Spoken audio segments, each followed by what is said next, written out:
Greetings, everyone. In married life, sex is not merely a matter of temporary desire. It is also a combination of health, emotions, timing, skills, and mutual understanding. Many men believe that being strong in bed means lasting as long as possible, acting as intensely as possible, or proving their masculinity through endurance. But in reality, a satisfying sexual experience for both partners does not come from pushing yourself too hard. It comes from knowing the right timing, preparing well, engaging in proper foreplay, having intercourse for a reasonable amount of time, and caring for your partner afterward. There are a few numbers worth remembering. They are not rigid formulas that apply to every couple, but they can be seen as practical suggestions to help men better understand women's physiological and emotional rhythms. If applied flexibly, married life can become more natural, more harmonious, and much less pressure. The first number, 7 a.m., a time when desire may be more easily awakened. Many people often think intimacy is only suitable at night before going to sleep. This is true for many couples because the evening is usually a private time with fewer work-related interruptions. However, not everyone feels their strongest desire at night. After a long, tiring day filled with work pressure, childcare, and household responsibilities, many people simply want to sleep and no longer have enough energy for intimacy. Morning, especially around 7 a.m., can actually be a favorable time for many couples. After a night of rest, the body has recovered, the mind is clearer, and men's hormone levels are often higher than at the end of the day. As a result, men may feel more desire, find it easier to become aroused, and feel more energetic. For women, if they have had enough sleep and feel emotionally comfortable, the morning can also be a time when they are more receptive to closeness. Of course, this does not mean that everyone wants sex at exactly 7 a.m. If you are rushing to work, preparing the children for school, or still not fully awake, forcing intimacy is meaningless. This number simply reminds men not to assume that sex can only happen at night. If both of you are too tired in the evening, try choosing a weekend morning when there is no need to hurry. Intimacy that begins in a relaxed state often brings a much better feeling than trying to do it when both partners are exhausted. The second number, 8 minutes of foreplay. Do not skip the most important step. For many women, foreplay is not an optional extra. It is a very important part of intimacy. If a man rushes straight into intercourse when a woman's body is not ready, she may feel discomfort, dryness, pain, or lose interest. Many women may not object directly, but deep down they may feel that their emotions have been ignored. Over time, they may become hesitant about intimacy or even avoid sex altogether. About 8 minutes of foreplay is a useful reference point. Foreplay does not need to be complicated. It can include hugging, kissing, caressing, massage, words of affection, compliments about each other's body, creating a sense of safety, and helping the other person truly enter a state of desire. The important thing is for a man to slow down a little, observe his partner's reactions, and notice whether she is comfortable, responsive, and genuinely willing to continue. Many men do not fail because of sexual weakness, but because they are too rushed. They focus only on their own feelings, while women often need more time for their bodies to become lubricated, their minds to relax, and their emotions to be stimulated. When foreplay is done well, intercourse becomes easier, less painful, and more likely to bring pleasure. To put it plainly, if a man wants a woman to truly enjoy intimacy, he should not treat foreplay as a mere formality. Do not go through a few careless motions and then rush into intercourse. Think of it as the process of warming up the emotions. A considerate man is not the one who rushes in the fastest, but the one who knows how to make his partner feel desired, respected, and fully prepared before moving on to the main part. The third number, 7 minutes of intercourse. Longer is not always better. A very common misconception is that the longer a man lasts during sex, the better he is.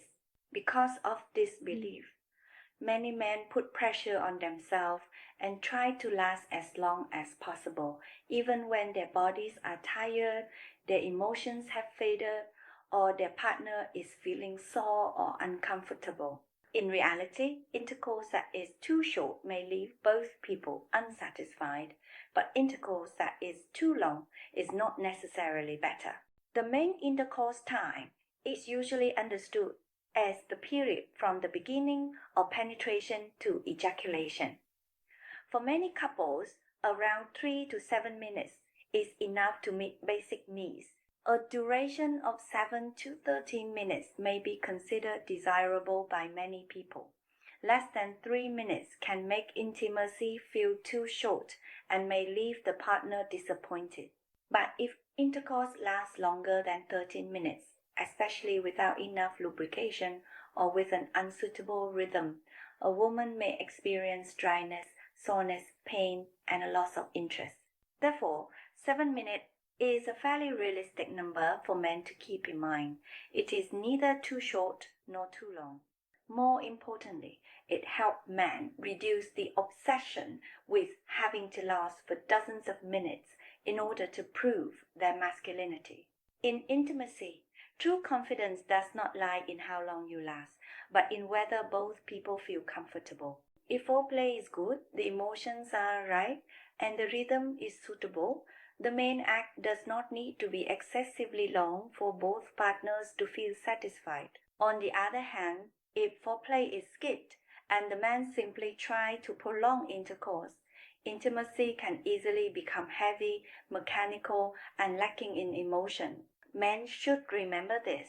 Women do not only need time, they need feeling. The feeling of being loved, listened to, stimulated in the right way, and respected is far more important than how much you try to prove that you can last longer. The fourth number, 3 things you should keep beside the bed. Good intimacy does not come only from emotion. It also comes from preparation. There are 3 things that should be kept within easy reach: lubricant, condoms, and a cup of warm water. Lubricant is necessary in many situations. Vaginal dryness does not mean that a woman has no desire. It can be caused by stress, fatigue, childbirth, hormonal changes, medication, age, or insufficient foreplay. If intercourse continues when the vagina is dry, a woman may experience pain, burning, scratches, and even fear of having sex in the future. Using a suitable lubricant helps make intimacy more comfortable, safer, and less unpleasant for both partners.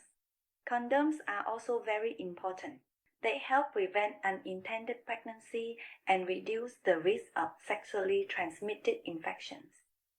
Many men do not like using condoms because they think condoms reduce sensation.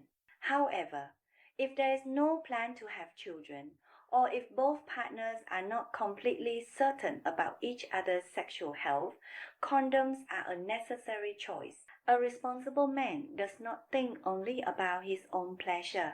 He also knows how to protect his partner. A cup of warm water may sound simple, but it is very useful. After sex, the body may lose fluids, the heart may beat faster, and breathing may become heavier, especially if intimacy lasts a long time or involves a lot of physical movement. Drinking a few sips of water helps the body feel more comfortable. It is also a small detail that shows care. Instead of finishing and turning away to sleep, offer your partner a cup of water and ask whether she feels tired. Small gestures like this can make a woman feel cared for. The fifth number, 5 minutes of cuddling after sex. Many men make the same mistake. After ejaculation, they consider sex to be over. Some turn away and fall asleep immediately. Some pick up their phones, and some get up to shower without saying a word. For men, pleasure may end quite quickly after ejaculation, but for women, the emotions after sex still matter a great deal. At least 5 minutes of cuddling after sex can make a big difference. A hug, a gentle kiss, and a few simple questions such as, "Are you okay? Did you feel comfortable?" or "Are you tired?" can make a woman feel that she is not merely someone who satisfies a need, but someone who is truly loved. Many women do not only want physical pleasure, they want to feel connected. If a man becomes cold immediately after sex, a woman may feel disappointed. She may think that he only wanted her body and did not truly care about her feeling. On the contrary, if a man knows how to cuddle, talk, rest together, or go to the bathroom or shower together, the sense of intimacy will last longer. The after-sex period, also known as aftercare, does not need to be elaborate. The important thing is not to leave your partner feeling abandoned. The more a man knows how to care for his partner after intimacy, the easier it is for a woman to trust him and want to be close to him again. In conclusion, numbers such as 7 a.m., 8 minutes of foreplay, 7 minutes of intercourse, 3 things to prepare, and 5 minutes of cuddling after sex are not mandatory rules. They are suggestions that help men understand that good sex is not only about strength or duration, but about sensitivity. To feel more confident in bed, a man does not need to become perfect. What matters is knowing how to choose a time when both partners have energy, engage in enough foreplay, have intercourse at a comfortable pace, prepare for safety and comfort, and cuddle after it is over. When these things are done well, a woman is not only physically satisfied but also emotionally loved. Intimacy in marriage is not a competition to see who is better or who can last longer. It is a collaboration between two mature people who know how to listen, respect, and care for each other. A truly capable man is not someone who only thinks about proving his strength, but someone who makes his partner feel safe, comfortable, and willing to continue being close to him. Thank you for watching. I am Dr. Mia, a specialist from the LoveWell channel, and I would like to end today's sharing here. Goodbye, and see you again.